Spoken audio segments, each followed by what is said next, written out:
I started producing some extra signs beyond just the two, which weren't really being used a whole lot. So I added a third one, comic relief. So whoever had, you can use this once, and I have a very short story prepared.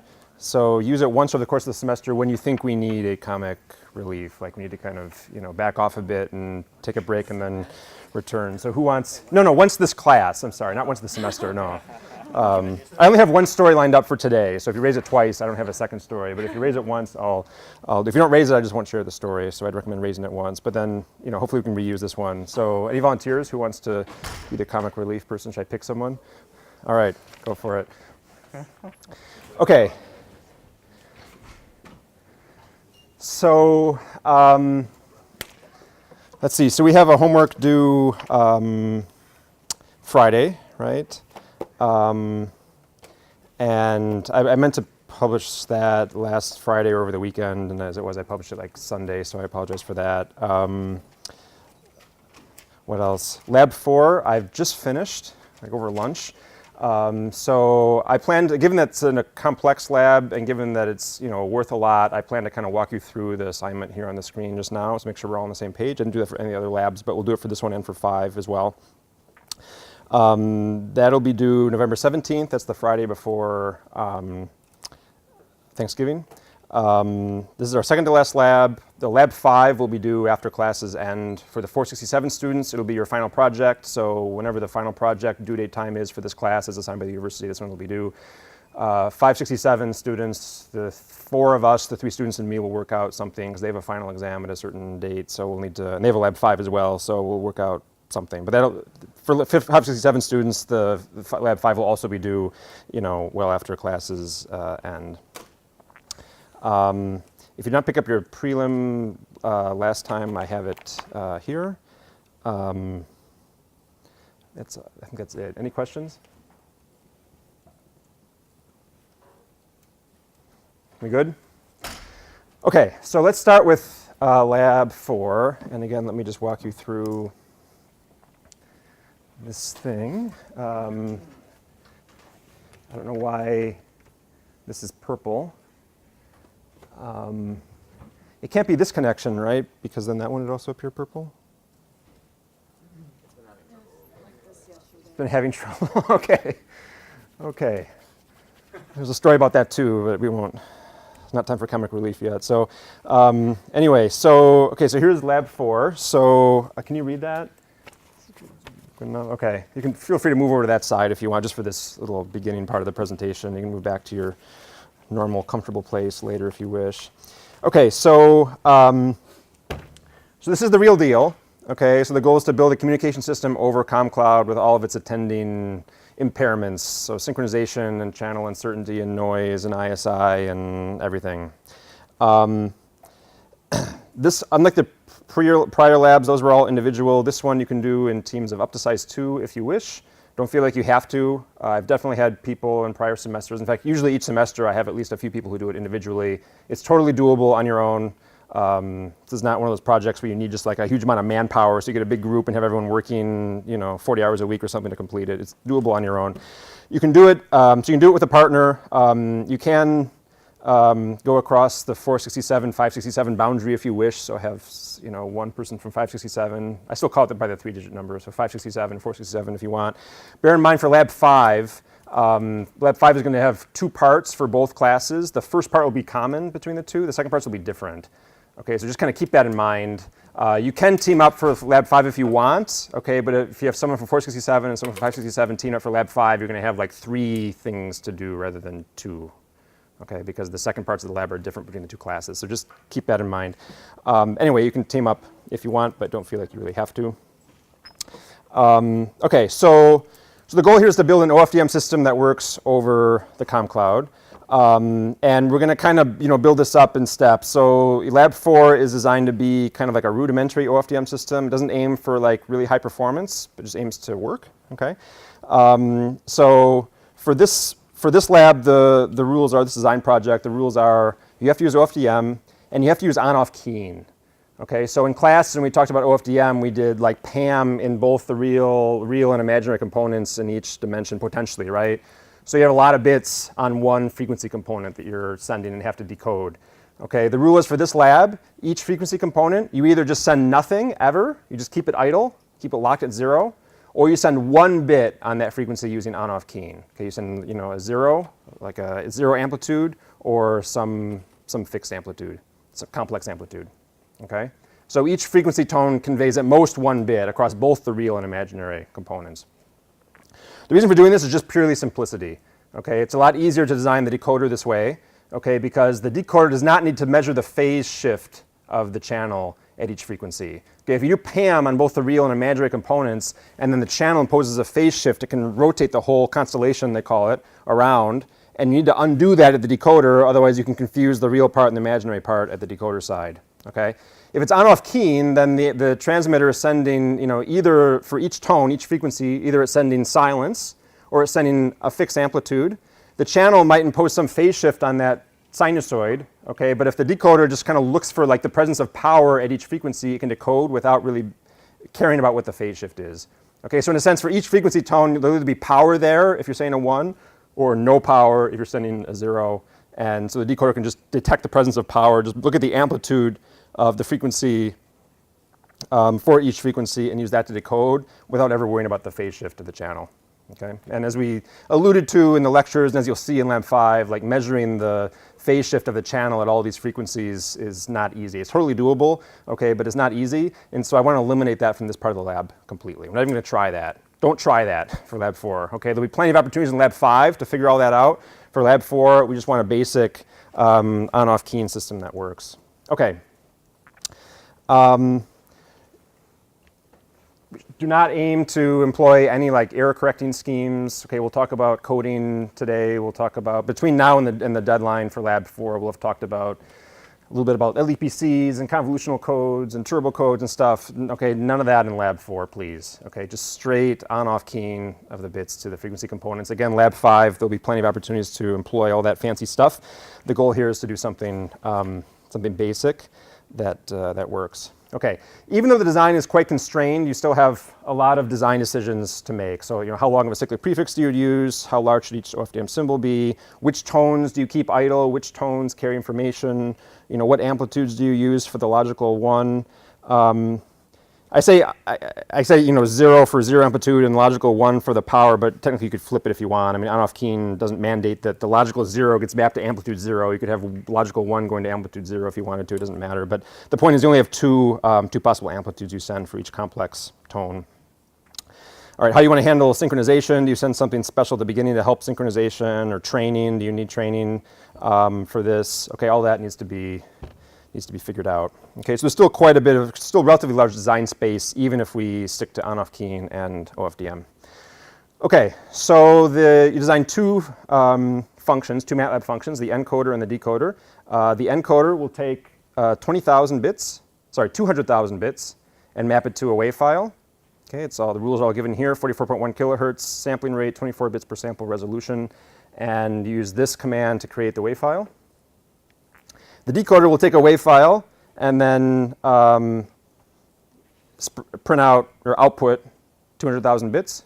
Okay, we will create the received WAV file from the transmit WAV file using a command like this when we grade it. Okay, so we'll pick one of the two channels, audio 0 or audio 1. We'll randomly generate a pre-pause or post-pause between this range, a quarter second up to 3 seconds, and that's that. Okay, so you can do the development you can do wherever you want. Okay, if you have MATLAB or Octave, on your laptop or your computer at home or wherever, okay, you can do initial development wherever you want.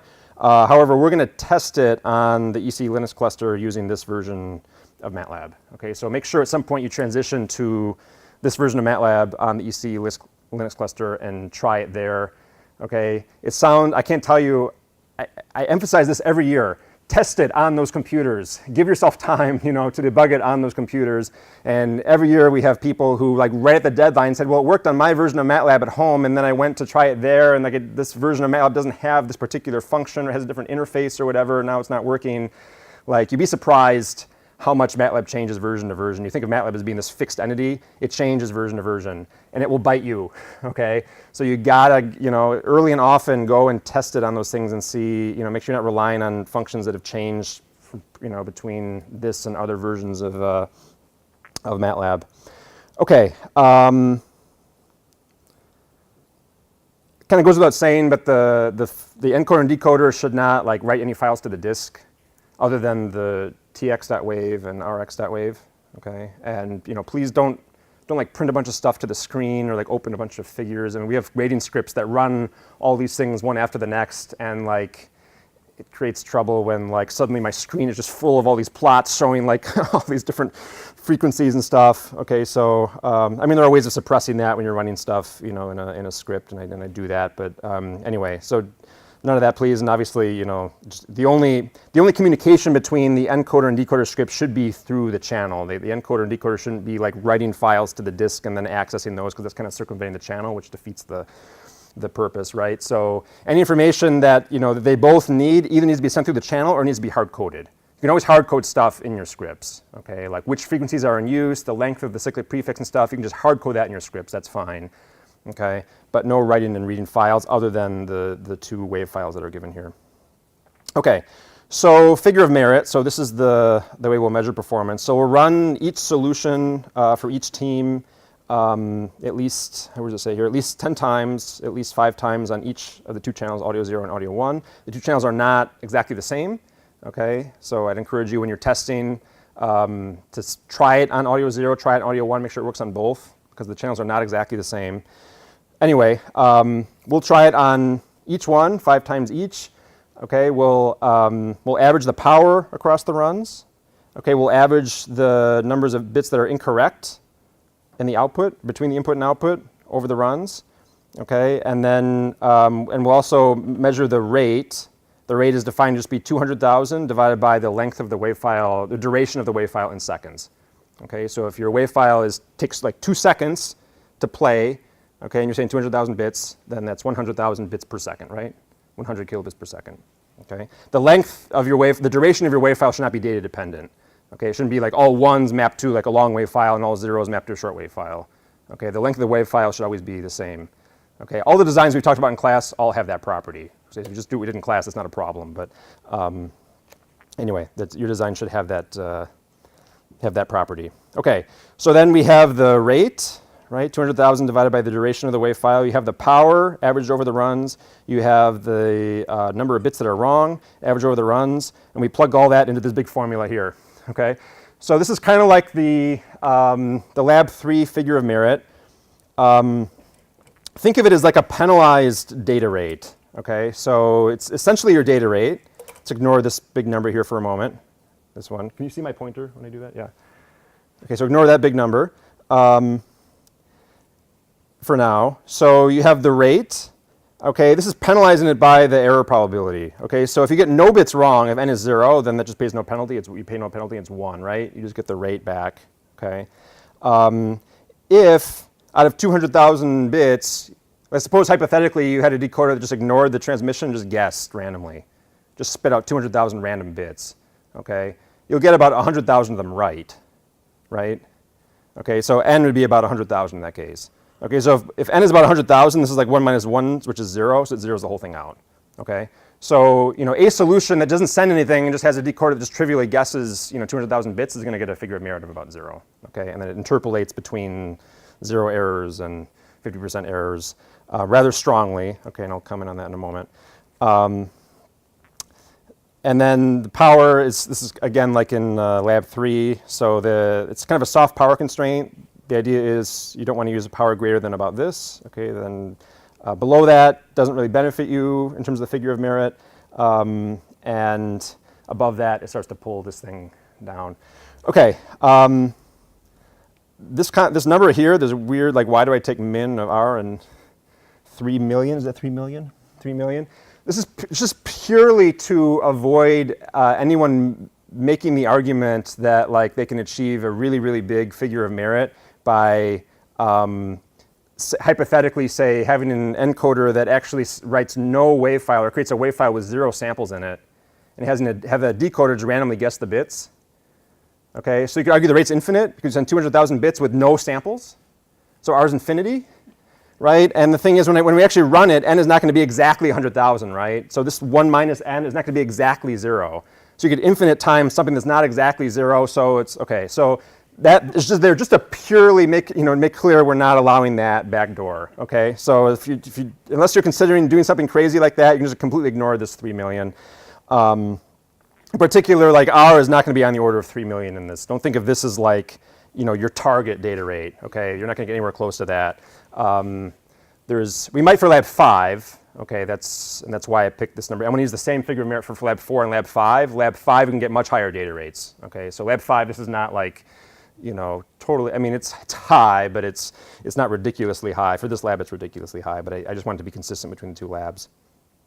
Okay, as with lab 3, I think you'll find that like using power about 0.00125 is what you want to do. Any less than that, and you get you don't get any improved figure of merit for it. If you go P beyond that, you can potentially get higher data rates or lower error probabilities, but it's not going to overcome the drop you get from this P in the denominator pulling the whole thing down. Okay, so I can just tell you as a strategic matter, I would not recommend shooting for P above 0.00125, okay, because it's just going to pull your figure of merit down. So just aim for power, around that point, and that's that, okay? This all might seem like rather complicated. I can tell you, when I first taught this class, I said, okay, everyone, your power constraint is 0.00125, so don't go over that. And I want an error rate of no more than 2%, so don't exceed that. And just give me the highest data rate you can. Very clean, right? The trouble is people submit solutions that have a power well above 0.00125. So then what? Like, I guess I deduct points for it, but like how many? Some would violate the power constraint by a little, some by a lot, I didn't really try to handle that. So anyway, I just came up with this figure of merit thing where we take all the, like any valid design, okay, we'll map to a scalar, that figure of merit, right? So it's a lot easier to kind of compare different designs and grade them, and I think it's more fair and transparent and so on. Okay, so that's the design project itself. So in lieu of a regular lab report, we're going to do a proposed standard. Okay, so standardization is a big part of communication systems engineering. Most commercial communication systems, Wi-Fi, LTE, DSL, cable modem, and so on. These things are all standardized. 802.11 is in fact like this, the chapter section number of the standard for Wi-Fi in the huge body of IEEE standards. So somehow like this number came to define the standard. Whereas, for all the other standards out there, people don't use the chapter and section number to describe it. They use like Wi-Fi. They use the, the trademarked string. But anyway, dealing with standards like writing clear standards, reading standards, interpreting standards, building standard compliant systems, and so on. This is all like, an important part of communication systems engineering. And so I tried to work it into the class as best I could. So here's the way we'll do it. So in lieu of a regular lab report, you just submit a proposed standard for sending 200,000 bits over the COM cloud. Okay, and you just submit the standard. Okay, so it's not a regular lab report, it's a standard. Standards are different from regular lab reports in various ways. I've enumerated some here. First of all, standards usually, for communication systems, standards usually only describe the encoding and not the decoding.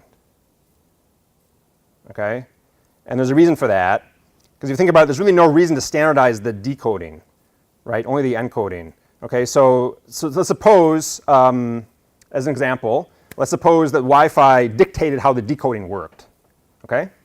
Now, suppose someone comes along and they have an improved decoder for Wi-Fi. Okay? It works better than the standard one. Okay? It gives you better error probability performance. It can pick up packets that the regular decoder would miss, for instance. All right? So you get better performance overall. You might say, great, let's just pull out the original decoder, put in this one, and of course it'll interoperate with the transmitter. Everything's fine, right? No, that's not standard compliant anymore, right? Because the standard dictates you use this decoder, not this decoder or better, right? It dictates you use this decoder, and now you can't change that. It's locked in the standard. So if you, in your product pull out the standard compliant decoder, put in yours, now you can't put the Wi-Fi sticker on your box anymore because you are not standard compliant, right? Okay, so there's really no reason to kind of etch the decoder in stone. The encoder needs to be etched in stone because that's the one that dictates the mapping from bits to like over the wire, over the air signals, right? So if you start changing that, then decoders are naturally going to get confused, right? But as long as the mapping from bits to like over the channel signals is fixed, there's really no reason to dictate the decoder has to operate one way or another. Okay, so usually the standards do not dictate how decoding works. In particular, for this lab, your report should not say anything about decoding at all, only encoding. Okay. Moreover, standards typically do not get into why the standard is designed as it is. It just describes how. Okay, so likewise here, the standard should say nothing about why you designed the lab the way you did, why you designed your solution the way you did. It should just describe how the 200,000 bits get mapped to a WAV file. Okay, it should describe that mapping from bits to WAV files. Okay, and no why. Okay, in practice, the why is often not a pretty thing. Okay, these things are done by committees. You have people from different companies. They're trading horses and so on. There's backroom deals, whatever. Okay, it's, we don't get into how the sausage is made. Just like here it is. Okay, so I think there is a blurb here about creating standards. It does require a mix of various things. Attention to detail is important. Communication, clarity, even political skill, I think, to kind of form a coalition and get your part of the standard voted through. Okay, so anyway, the report should just describe how bits get mapped to WAV files. It should not have code in it, however, certainly not MATLAB code. Okay, so standards generally don't have like MATLAB code in them. It should use a mix of like English and math to describe the mapping rather than having like MATLAB code snippets. Just a minor point here. The actual mapping from the samples to the WAV file, that's dictated by the assignment right here. So everyone has to use that command to map a vector of samples to the actual WAV file. Okay, so you don't need to describe that in the standard. Not that it really hurts anything, but you don't have to describe that part in the standard because that's going to be common to everybody. That's taken as a given. Okay, yeah? Do you have I guess a gold standard, like a thing that we can use as like an example? There's something coming to that effect, yes. Okay, so so the way it'll work is, Friday the 17th, is that the due date I said? Yeah, Friday the 17th at 5 p.m. when all of them are in. So no lates for Lab 4. I think it even said that in the thing in the beginning, the course policy sheet. Let me read it right now. No lates for Lab 4, okay, because come 5 p.m. on Friday the 17th, Umair and I and the grader are going to run all these things. At least 5 times each per channel, okay? Figure out which ones work well. I will go through all the standards, see which ones I think are most clear, see which ones connect to or tied to designs that seem to work well. I will pick 2 or 3 teams whose designs I think are best in a certain sense and invite those teams to present their standard to the class, okay? And then we'll do this either in a lecture or in a recitation. I'm not exactly sure when. Most likely it'll be the lecture on Tuesday before Thanksgiving when we do this. Don't hold me to that yet. It's not completely set, but most likely that's when it'll be. And then the class votes to adopt one standard or the other, or the third one, one of the 3, okay? And then the first part of Lab 5, the part that's common to the 467 class and the 567 class, everyone builds a standard compliant system. Okay, so you're given this document, it describes the mapping, okay? You implement the mapping and design a decoder for it, okay? All right.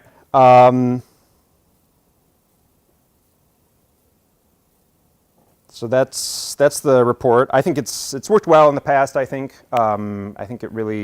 it's a good kind of written communication exercise. I think it really drives home the point, emphasis. It really drives home the importance of clarity in technical writing. I think much better than I can stand up here and say it's really important.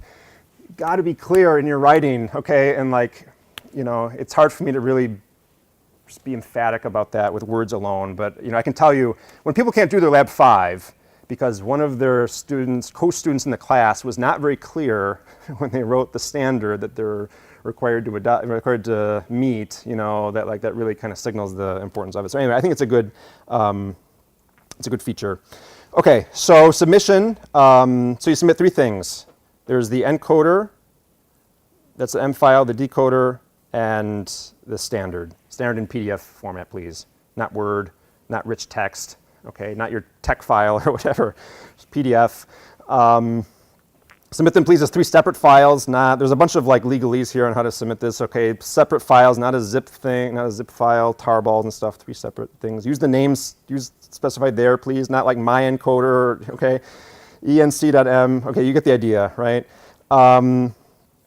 For students working as a team, only one needs to submit. I'd prefer if only one submitted actually and not both, because otherwise then we get two submissions and we have to afterwards figure out these are actually from the same group. Don't submit a general report. Okay, so you only need the standard. So here's the grading breakout. Let me call your attention to one thing. So 50% clarity and completeness of the standard.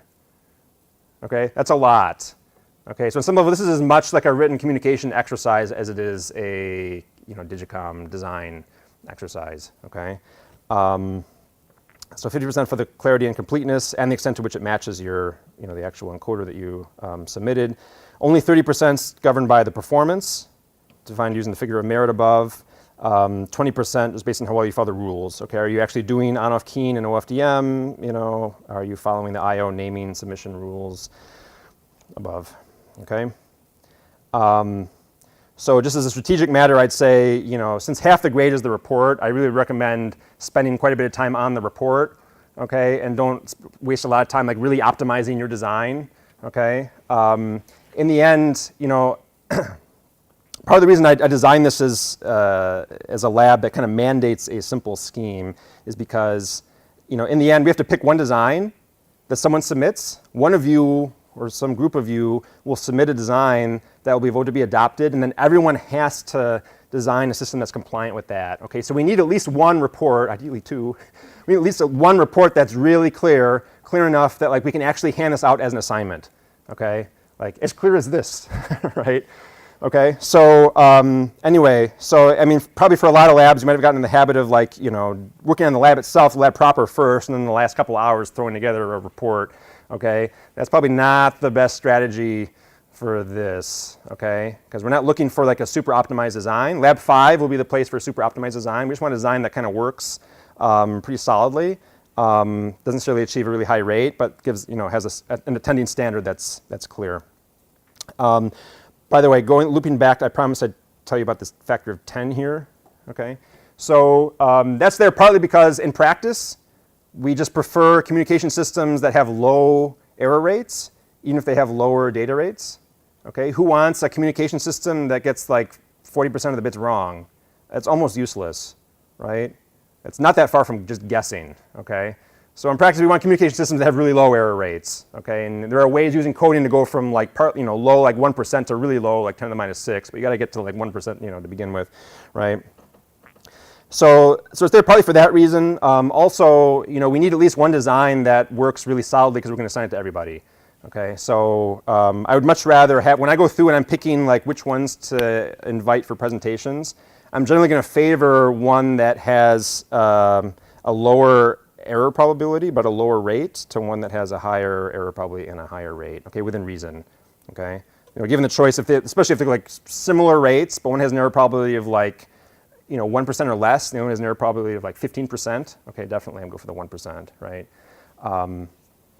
Yeah, just because everyone's going to have to do this, so we want, a design that's kind of robust and solid and so on. Okay, so just a few remarks here. So just for design debugging purposes, you might find it helpful to not try to handle like 200,000 bits from the beginning. Like design a system that works for a smaller number of bits and then scale it up. You also might find it helpful to run your decoder directly on the transmit WAV file. Just omit the channel entirely, run your encoder, create the tx.wave, run your decoder right on that. Okay. Or if you want, you can create a simulator even. Right. It's not that hard to create a MATLAB file, MATLAB script that simulates the ComCloud channel, reasonably well. It doesn't do like clock skew and stuff, okay, but it does kind of add a random number of silent samples in the beginning, filters your thing with an impulse response that resembles the true ComCloud impulse response, adds noise on top of that. That's a quick MATLAB script to generate, and you might find it helpful to start with that and get it working over that before you graduate to the full channel. All right. Sometimes people ask me like, what figure of merit should we shoot for? So if you just think through this quickly, you certainly can't, with on-off keying and OFDM, you certainly cannot achieve a data rate of more than half the sampling rate, because you're only using, of the real and complex components, real and imaginary components, you're only using effectively one of the two, right? If you're saying at most 1 bit per complex sample, so that's half a bit per real sample, okay? So 44.1 kilohertz, like there's no way you can get a data rate above 22.05 kilobits per second. Okay, if you are, then you're violating the rules, right? In practice, I found I'm extrapolating here totally from past years, but I can say in practice, usually people can get at least half of that. Okay, so a quarter of the sampling rate should be doable. Okay, depending on what the power constraint is and so on, you may or may not be able to get really close to half, but you should be able to at least get up to a quarter. Talked about errors. Okay, this comment here is actually new for this year. So I can tell you in the past, a lot of teams lost points on the report. Even though I stood up here and said the report's really important, it's got to be clear, okay? A lot of reports I think were kind of thrown together hastily, and people lost a lot of points for lack of completeness or lack of clarity. So I noted here just a few of the, off the top of my head, a few of the common mistakes people would make in their standard, just so you can kind of be aware of these things. And I'll tell you, with this kind of stuff, I mean, it's like me when I write lab reports and stuff. It's like the details that get you. The devil is in the details. It's clear to you how this thing is supposed to work, okay? But you write it down, and these trivial details can create all kind of havoc. For starters, normalization in the transforms. Okay, when we do DFT in this class, we use 1/square root of n scaling on both the forward and reverse. MATLAB does a scaling of 1 and then 1/n. Okay, so when you say take the DFT. Okay, do you mean RDFT, or do you mean like MATLAB's? Okay, and I usually assume when people just say take the DFT, they mean the one we do in class, but then they open up their code, and they're just calling FFT in the MATLAB code, right? So their standard's not even matching the code they've written, right? They're using different factors, right? And that could cause non-compliance, right? If I follow your standard and I use a 1/square root of n scaling, right, and someone's decoder is expecting different scaling, this can mess things up, right? Indexing. Okay, you want to talk about trivial stuff. Okay, indexing. Do we start with 0? We start with 1. In class, we start with 0 by default. MATLAB starts with 1. Just order in which you map bits. Okay, so you have 300 complex samples. They're just going to carry 1 bit. You have 300 bits, and you just say, okay, map the bits to samples. Well, how? Does the first bit go in the lowest frequency or in the highest frequency? If you don't specify that, you might do it one way, I do it the other way, and now we both have standard compliant systems that don't talk to each other, right? Because they're assuming the bits are coming in the opposite order from each other, right? Pseudo-random numbers, so actually this is useful from a peak to mean power reduction standpoint that I think Umair will talk about on Friday. Umair and I have not talked about this yet, but we will. So anyway, there can be some advantage to using some pseudo-random numbers in your code. The standard should be self-contained. Okay, so if you use pseudo-random numbers, then it needs to explain in a self-contained way how to generate those pseudo-random numbers. If you just say call rand, okay, in MATLAB, that's not self-contained. Okay, there's obvious problems with that, right? So you've etched the standard in stone, and then MATLAB changes its implementation of the rand function, and now different people have got different random numbers, even though they're both following the standard, right? This is just a real pet peeve of mine. I can't tell you how many reports I read where people say sample when they mean bit, or vice versa. Okay, so it'll be a sentence like, once you have the data of the OFDM symbol, take the last 150 bits and prepend it to the beginning. You mean samples, right? I mean, these things we're copying in the SICA prefix are not binary valued, right? They're real numbers. They're samples. They're not bits, right? So just, there's a final pass when you go through your report. Just string search for bit and sample and make sure you're using them correctly, okay? Because it actually can create confusion. I mean, it's partly just a pet peeve of mine, but it can create confusion. And lastly, I mean, it's helpful to just put your standard aside, come back to it later, and come at it with fresh eyes then. I can tell you we had one year where the standard that was adopted by the class, if you followed it to the letter, the wave file, or the vector that it told you to send, the final vector it wanted you to send, was not purely real. Okay, there was some very subtle indexing thing. Okay, I think it had to do with you start at 0 or start at 1. Okay, and if you followed it to the letter, then you'd get a string that was complex to transmit. And somehow I missed this when I went through it the first time. The class missed it during the presentation. It didn't really come up until shortly before the Lab 5 deadline. And it's like, now, now what do we do? So, I mean, some people just took the real part. They followed the standard, they took the real part and ascended it. Other people went through the standard and figured out what the authors really meant, okay? And then it created a mess. So anyway, yeah, I'd recommend just kind of going through the standard. It's after you've put it away for a while, come back to it with fresh eyes, and you can spot that kind of stuff. In terms of exemplars, the 802.11 standard I think is not a good exemplar. It's about 3,000 pages. Not counting the different amendments that happen later, so that's not really a good example. I would actually point to the RFCs. People heard about the RFCs? So the different internet protocols, SSH and TCP and stuff. Okay, these are specified by this body, IETF. It's what Internet Engineering Task Force, I think, some nonprofit, and it's a very strange name. So the standard. The definitive standard, you better follow this. It's called a request for comments. Okay, that's the phrase that historically is used for these things. So anyway, there's a whole bunch of them. There's probably hundreds of them. Some are short, some are long. Not all of them are standards, actually. Some of them are just kind of announcements and stuff. But anyway, these are easy to find online. Just search for IETF, RFC. You can get the big list and have a look at them. And those I think, are better examples for something like this. And then as with Lab 3, you can submit it a bunch of times. I haven't set up the Blackboard site yet for it. This PDF is not up on the Blackboard site yet, but it'll be later today. And yeah, so you can submit as many times as you want. I would encourage you to submit early and often. We'll only grade the last one. That way, if you have a last minute snafu, it's not like you don't have a submission in on time and no lates. Okay, because we have to, if we're doing presentations on Tuesday before Thanksgiving and the submission is Friday, okay, then we don't give us a whole lot of time for us to test them, find the standards that are most competitive, give the teams time to prepare their presentation. I have to email them, okay, they have to reply and accept my invitation, they need time to prepare their presentation, so we need pretty much every day between Friday and Tuesday. That's actually really tight as it is, so there's no hope of lates for this one. So anyway, I'd recommend starting early. You have everything you need. Okay, in lecture, we're not going to cover anything that's going to be useful for Lab 4 at this point. The stuff I'm covering now is useful for Lab 5, but not for Lab 4. So you can start now, and I'd recommend getting an early start to this. There's a reason I'm posting it now, and not in a week or two. All right. Any questions? Got a debugger running here.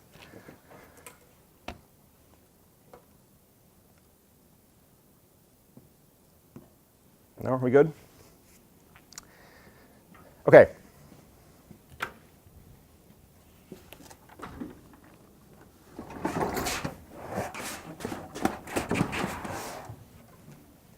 Okay, so today I'd like to talk more about coding, and in particular coding over the binary erasure channel.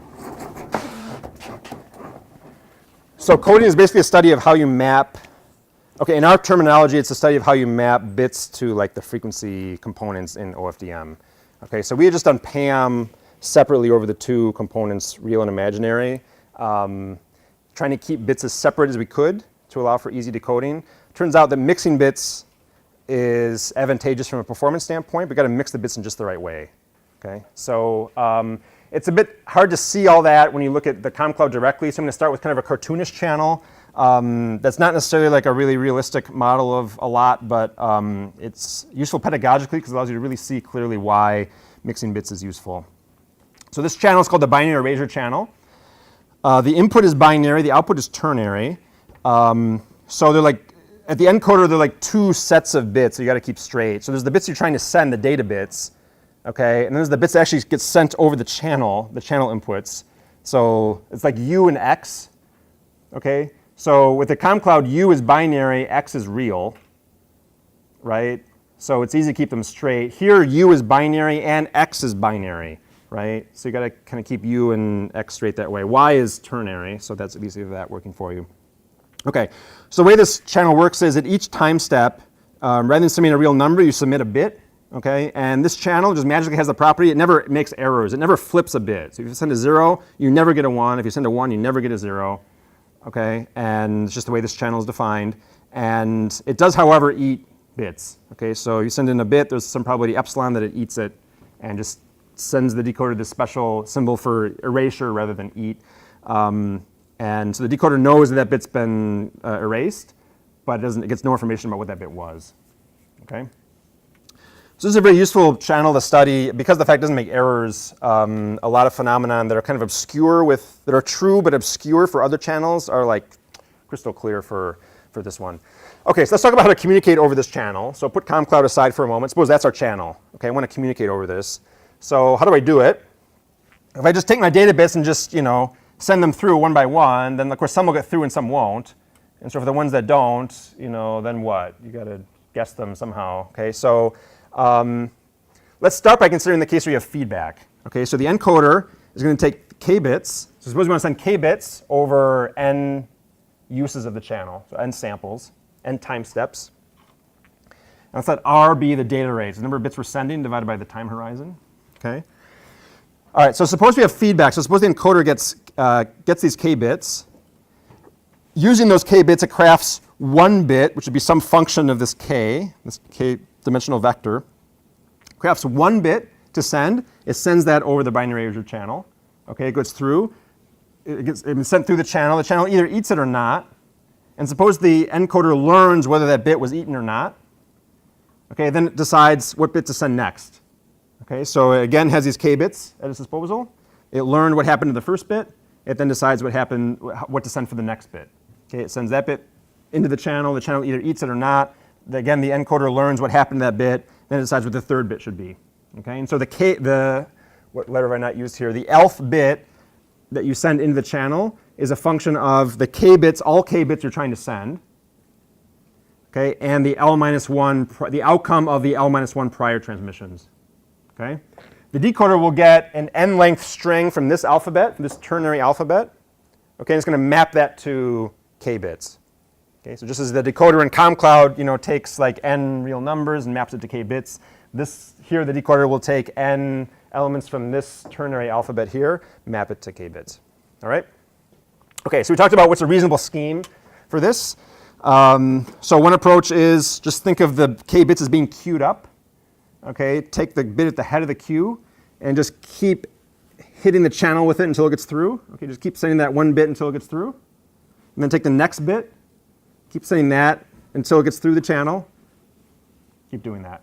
Okay, until one of two things happen. Either you run out of bits.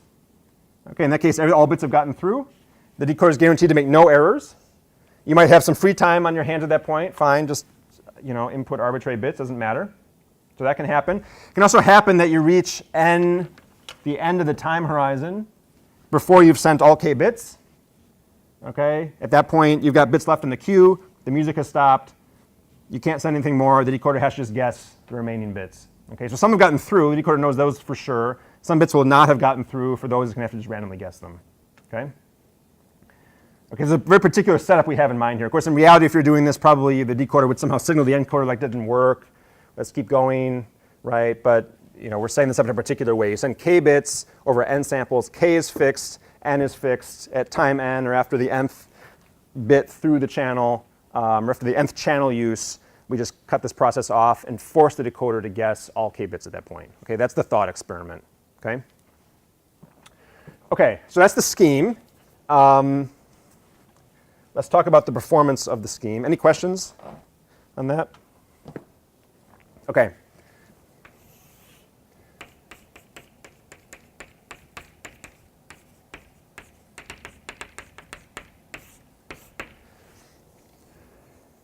Okay, so let's look at the error probability. So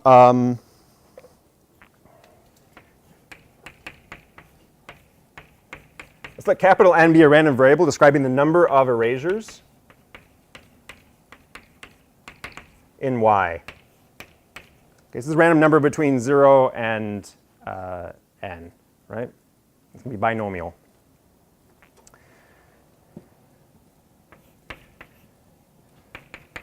So let's consider the symbol error PE, which is the chance that decoder gets at least one bit wrong. So decoder guesses at least one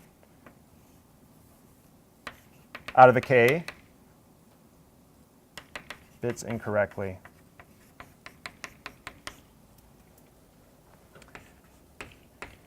Okay, so the key observation here is that PE is no more than the chance that n minus n is less than k.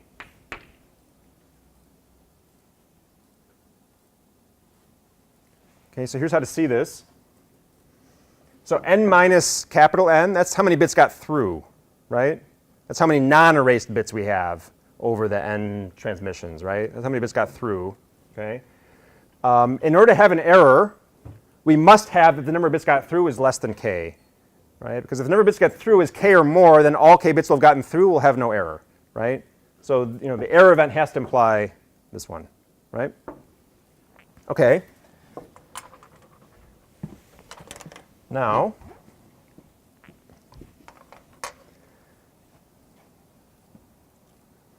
so I mean, you could, for a given n and k, like you can compute this, and get an upper bound in PE.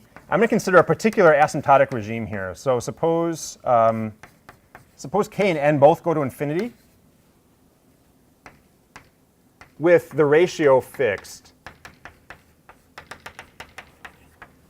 Okay, so continuing the thought experiment, suppose I have a big block of bits, okay, and I transmit this big block of bits over a large time horizon using this scheme. So I just start with a big queue of bits way over here. Start with a long queue of bits, and I have a long time horizon to send. Okay, so end of the time horizon, k is the number of bits. Let's see what we can say about the error probability. K and n are both going to be large, but think of the ratio as being fixed at a given rate. Okay. All right, now I'm going to use the law of large numbers argument here. So let's maybe recall that first. So recall, maybe I should say fact, law of large numbers.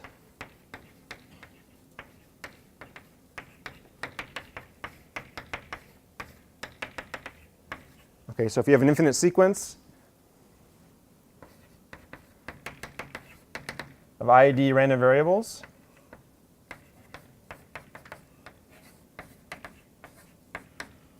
with mean being mu. Okay, then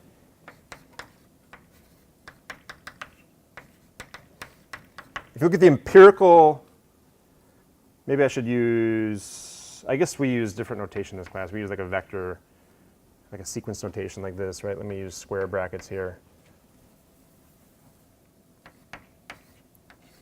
Okay, if you take the empirical average of the first n, this needs to be concentrated around the mean when n is big. So specifically the chance that it deviates from the mean by more than epsilon, that goes to 0. Okay, so the chance that the empirical average up to n deviates from the mean by more than epsilon, that goes to 0. So that's the law of large numbers. Okay, so I mentioned that because n concentrates by a law of large numbers. So now, for the BEC, write Zi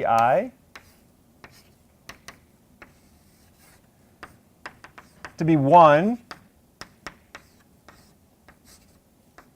if the ith symbol in the output is erased and 0 otherwise.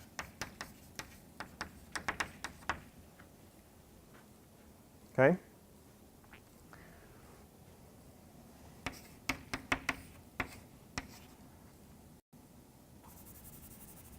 Components of Z, are they IID?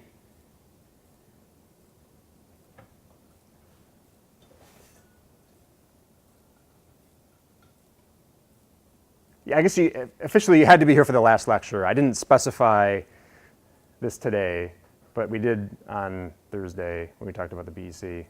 Maybe it's not a fair question because it's not something I repeated today. Anybody remember?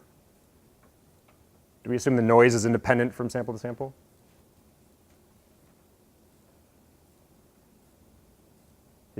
Yeah. I shouldn't have asked because it's, like I said, it's not a fair, not a fair question. We assumed, so intrinsic in this model is, I had the model up here. So intrinsic in the model is that the channel erases each bit independently of the others. Okay, so you submit one bit, it eats it or it doesn't. You submit the second bit, it eats that one or it doesn't, independently of the first one. Okay, so these little flags, these indicators that the ith bit through the channel got eaten Okay, these are independent across the bits. Okay, so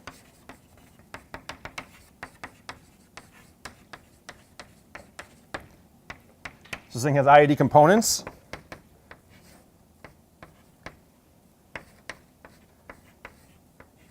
Here's a question that is fair. What is the mean of any one of these? Is what? People are pointing at something.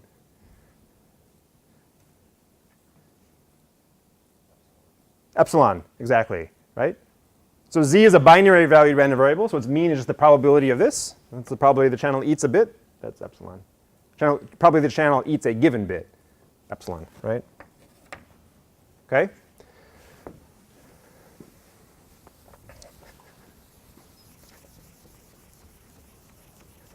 Now the reason I introduced these z's is that observe n. We can write a sum from 0 up to little n minus 1. Zi, right? That's the total number of bits that get erased. Zi is a flag that the ith bit was erased. The sum of all these is just the sum, is the total number of bits that get erased, right? So if you go back to the error probability bound,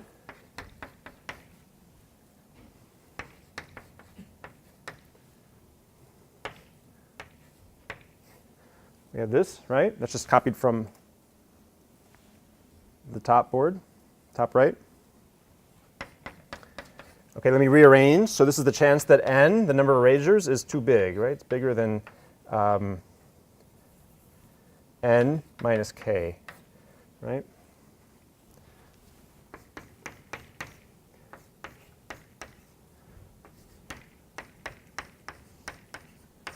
So divide through by n. Yeah? All right, two replacements now. Capital N I can write as a sum.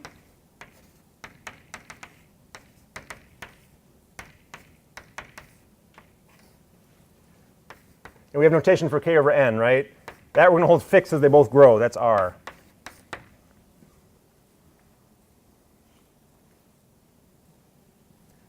Okay, so now as n and k go to infinity together,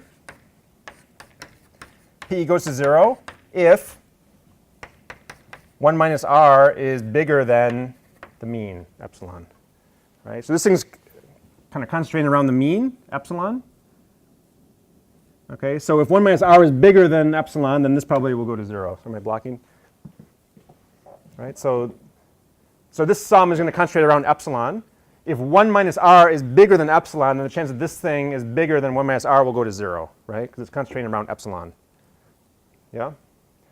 This probably goes to 0 if 1 minus r is bigger than epsilon, or equivalently r less than 1 minus epsilon. Right? Okay, so in the large time horizon regime, large bit regime, okay, as long as the number of bits you're trying to send is below 1 minus epsilon per sample, okay, then in this kind of large n, large k limit, okay, it'll tend to happen all your bits get through. Okay, so this is actually quite intuitive. I think I've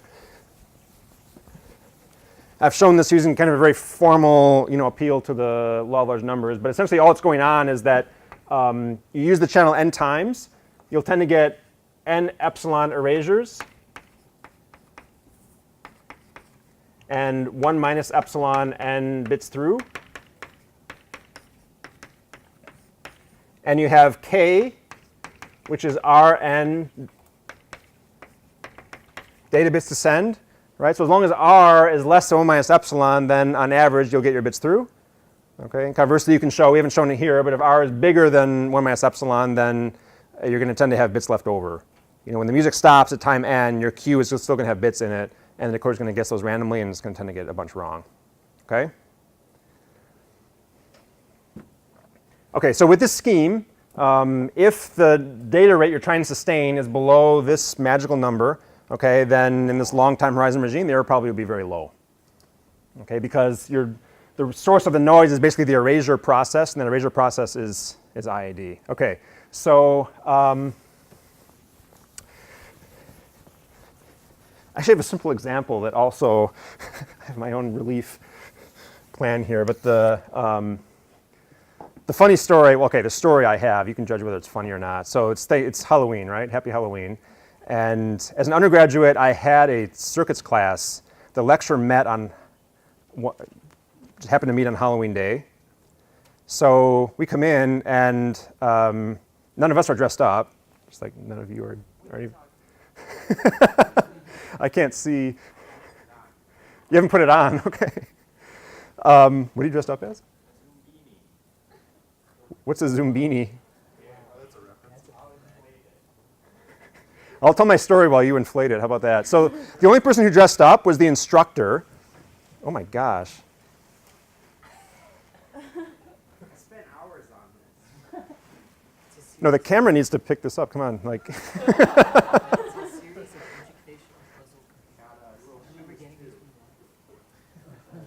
So what is a Zumbini?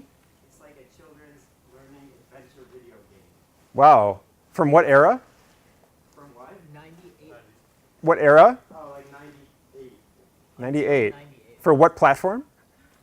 PC. The PC, okay. The PS4. No. Oh, I don't know. It could be Nintendo or something. Okay, interesting. All right. It's got shoes too. Yeah. Wow. All right. And they all have different shoes. That's incredible. Thank you. Okay. Okay, well, my story is the only person who dressed up was the circuits instructor, the professor. You'll never guess what he was dressed up as. A Christmas tree. So he wound Christmas lights around himself, and he proceeded to plug himself in. And the room wasn't that big, so he could actually get all the way across with the spare cable. And at one point later, his girlfriend came in. She was dressed up as a present. And she just knelt down next to him while he was up here teaching. It's the hottest thing.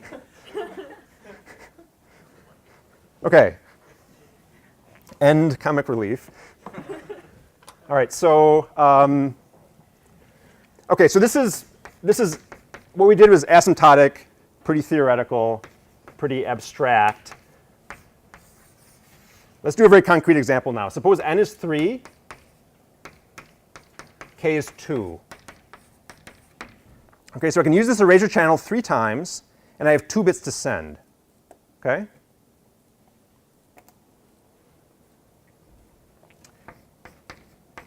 What can we say about the error probability? Okay, so all of this we did was asymptotic, right? N's growing, k is growing. Here I'm just going to do n equals 3, k equals 2. Send 2 bits over 3 uses of the channel. What can we say about the error probability? Okay, so let's do total probability over n.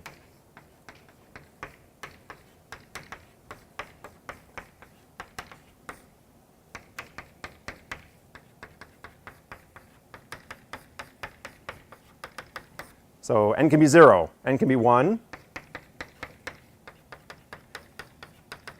n can be 2, or n can be 3. Right? The channel we're going to send 3 bits through the channel. Like we have 2 data bits to send. That results in 3 transmissions through the channel. And the channel can eat none of the bits, 1, 2, or all 3, right?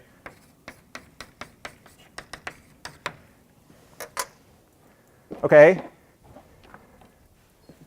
N is the number of erasures, right? The number of bits the channel eats. Tell me about these quantities. Tell me about this quantity. Probability of error, just ignore that for right now. Probability of error given n equals 0 is what? 0, right? The channel eats no bits. Okay, so all 3 transmissions get through. We only have 2 bits to send. Okay, so you send the first bit, you send the 0th bit, I guess, it gets through. You send the first bit, it gets through. You have 1 time step to spare. So no errors here. 1 erasure. What is the error probability? It's still 0, right? Yeah, because you're going to keep sending the first bit, keep sending the 0th bit, keep sending the second bit. You have 2 bits to send. If you have 1 erasure, both bits will get through somehow or another. 0. 2 erasures. What is the error probability now? Sorry? It's not 1, it's half, right? Okay, so if there's 2 erasures, you're going to get the first bit through, sorry, the 0th bit, okay? The bit at the head of the string, okay, will get through. The other bit will not, right? There's not enough non-erased symbols, right? So the decoder's going to have to guess that one. It'll guess it correctly with probability half and incorrectly with probability 1/2. What about n equals 3? What's the error probability there? Channel eats everything. So now you're the decoder. You've got 2 bits to guess. You have no information at all. You're just going to guess them randomly. What's the chance that you're wrong? Sorry? 3/4. Right? You have probably 1/4 being right, 3/4 of being wrong. Okay, so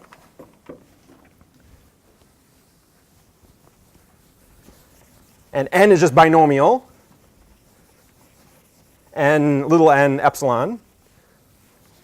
Okay, so you can write down the error probability exactly, right? 0, 0, 1/2. The chance that n is 2 is going to be 3. That's 3 choose 2. Epsilon squared, 1 minus epsilon. And then we have 3/4.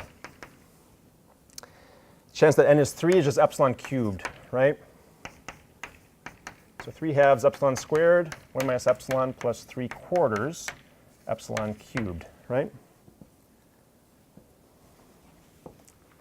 Okay.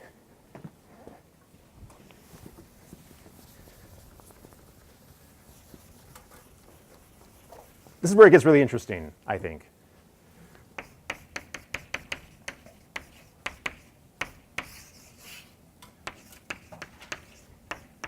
Same setup, send 2 bits over 3 channel uses.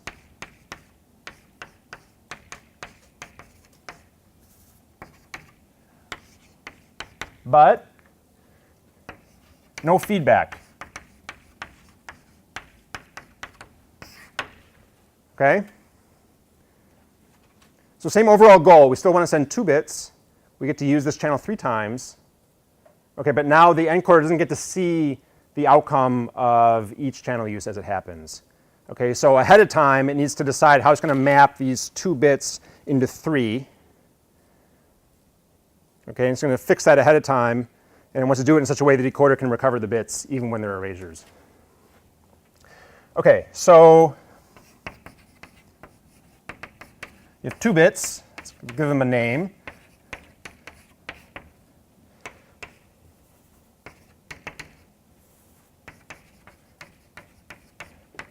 You're going to map those to 3 channel inputs, right? You have x0, x1, x2, right? I'm actually getting nervous. This is so exciting, I think. We're like, that's why my writing is degenerating.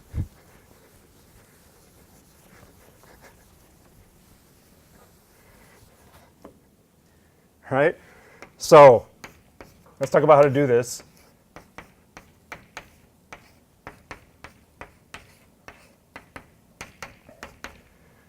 These have all got to be binary, right? They got to be functions of these 2 bits, right?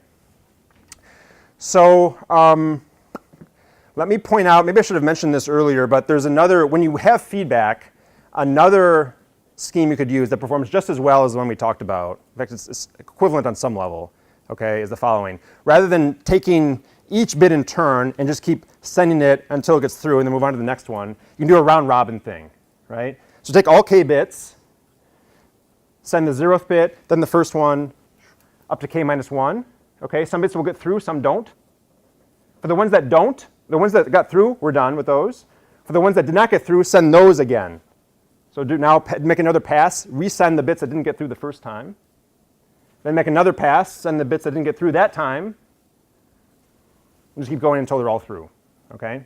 It's essentially the same scheme. And which bits get through and which don't is different, but the error probably is exactly the same. Okay, so it'll give you this number here. It gives you the 1 minus r less than 1 minus epsilon from before. All right.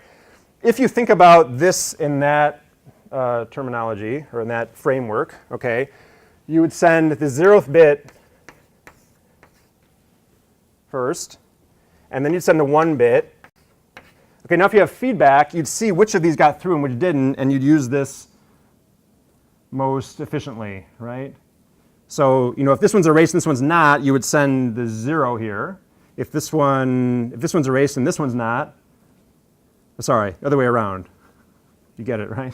Whichever bit didn't get through, put that one here, right? And then as long as you only have 1 or fewer erasures, you'll get them all through. Without feedback, though, we can send this, but then when we get to here, we don't get information about what got through and what didn't. We have to just fix some transmission here. And if I just fix U0 here, okay, then if that's erased, then we're in luck. But if that's erased, then we've just squandered this sample to retransmit something that was already sent, right? You want to send something fresh here, something the decoder's not seen before, but you don't know what the decoder's seen and what it hasn't. So we can't do that. Can't put 1 there either. What do I put? Yeah. Yeah, XOR them.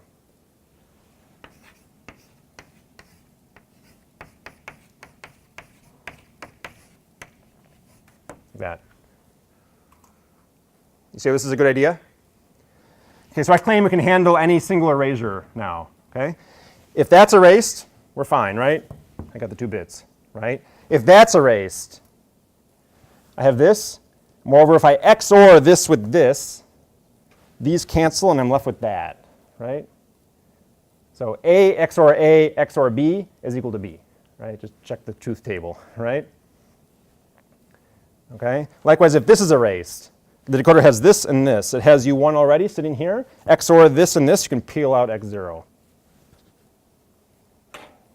Pretty slick. Let's see how well this does.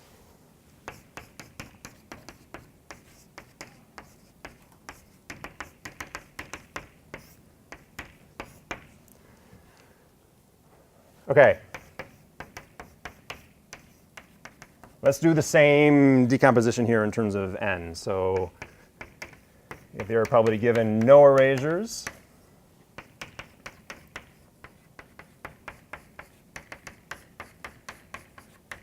given 1,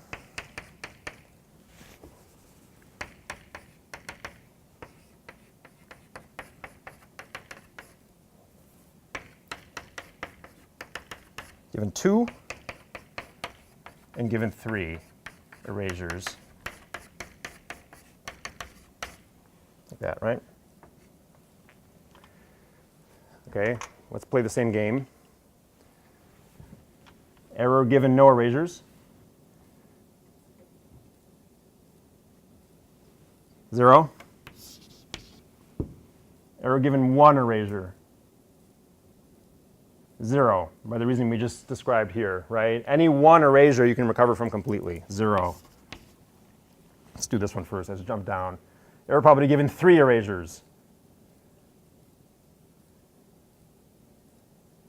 Decoder has nothing. 3/4. It's exactly the same as, doesn't matter. If the channel erases everything, doesn't matter what the encoder did, right? The decoder is going to guess randomly. It's 3/4. What about this one? Given 2 erasures. What's the error probability?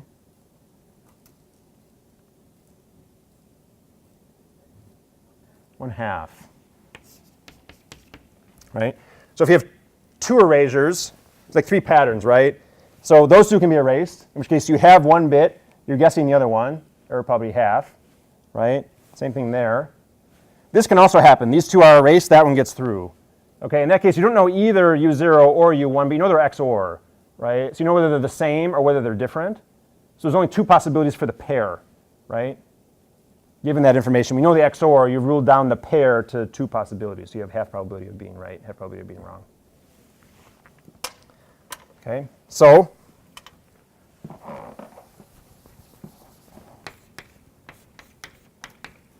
error probability is the same as we had. 3/4 epsilon squared, 1 minus epsilon, plus 3/2 epsilon squared, 1 minus epsilon times 3/4 epsilon squared.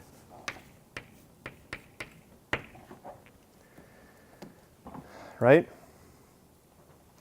Okay. Your question? cube. It's on cube, sorry. Good. That's cubed. Okay. This is the tip of a huge iceberg, okay? I think it's fair to say that we have 2 semester-long graduate classes at Cornell that take this example and then like run with it, okay? And we have 2 more graduate classes at Cornell that are kind of tangentially related to this example, okay? This is the tip of a huge field.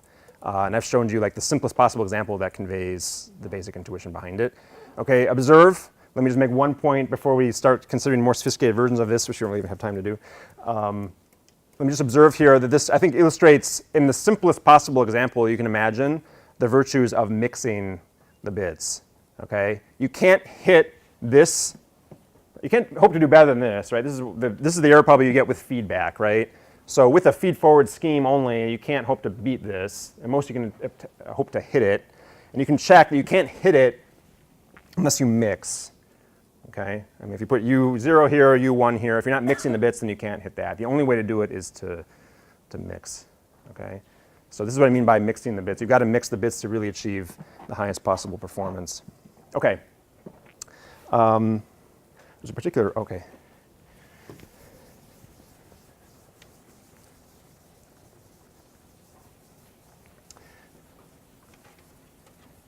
Maybe instead of writing things down, let me just tell you just conceptually what's coming. Okay, so obviously we don't want to send, in practice, we have much bigger sites or much higher goals than just sending 2 bits over 3 uses, right? You want to send like 100,000 bits, 200,000 bits, right, over relatively many samples like in Lab 4, okay? One's first instinct, I think, given this example, is going to be to try to grow this example by playing with it, right? This is 2 bits over 3. Let's try 2 bits over 4, or 3 bits over 5, okay? And just look for patterns, okay, and expand this, all right? You're welcome to try, okay? People have found that's not a very effective way of moving forward, okay? Instead, they do something that's quite ingenious, I think, and not at all expected from this example. And it's an idea that goes all the way back to Claude Shannon, remember from the first lecture. Here's the idea. So the encoder is going to take a big block of bits, like k bits. It's going to send, rather than sending, in a robin like this, or with these handcrafted mixtures, it's going to send random mixtures of the bits. Okay? Each transmission through the BEC will be an XOR of a randomly selected subset of the k bits. Okay, you just keep doing that many times as you need to. All right? Use like a pseudo-random number generator that dictates which bits you're mixing. Okay? The decoder has the seed, so it knows which bits are being mixed in each step. Okay? Some of those will be erased. Just ignore those transmissions like they didn't even happen. Some will get through. Of the ones that get through, okay, you get a bunch of bits out, which are these XORs of like random subsets of bits, right? You treat that as a big linear system and solve it. Okay? And you can show actually that when k is big and n is big, okay, you can solve that linear system exactly when r is less than 1 minus epsilon. Okay, you can do just as well as the case without feedback, even when you have, you do just as well as the case when you had feedback, even when you don't feedback, so long as you mix the bits in the right way. Okay? So on Thursday, we will go through all that. Okay? And then later, we'll kind of map all this back to ConCloud and see what it says about that. All right. So happy Halloween. And remember, I have prelims up here if you haven't collected them before. And I'll see you Thursday.